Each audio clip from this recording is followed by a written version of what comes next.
ফের স্বমহিমায় দিলীপ ঘোষ। বহুদিন পরে তাকে দেখা যাবে প্রধানমন্ত্রী নরেন্দ্র মোদীর সভায়।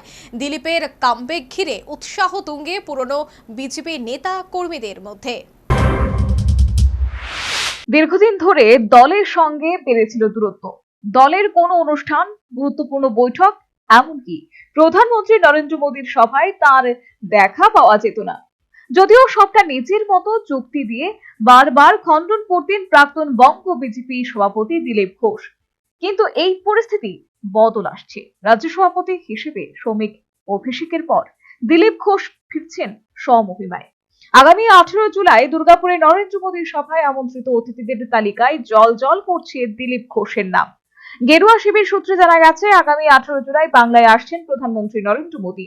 তিনি সভা করবেন দুর্গাপুরের। সেই সভায় বঙ্গ বিজেপি থেকে কারা কারা আমন্ত্রিত তার একটি তালিকা পাঠানো হয়েছে। সে তালিকায় দিলীপ ঘোষের নাম রয়েছে। শুধু নগর সভায় উপস্থিতি নয়, প্রাক্তন সাংসদকে বিধানসভার আগে দেওয়া হচ্ছে গুরু দায়িত্ব। উত্তরবঙ্গের দলের সংগঠন আরো মজবুত করতে যে কর্মসূচি নেওয়া হয়েছে, সেখানে অগ্রণী ভূমিকায় থাকবেন দিলীপ।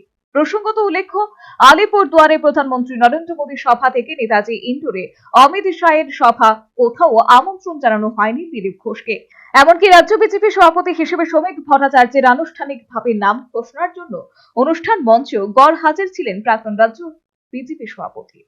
এছাড়াও সাম্প্রতিক সময়ে একাধিক বিজেপির বৈঠকেও ডাকা হয়নি দিলীপকে। এক প্রকার দলের অন্তরে কোণঠাসায় ছিলেন তিনি। কিন্তু শ্রমিকের কাঁধে নতুন দায়িত্ব যেতেই বদলাতে থাকে পরিস্থিতি।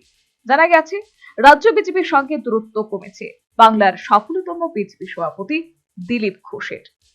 Bureau report, news vanguard.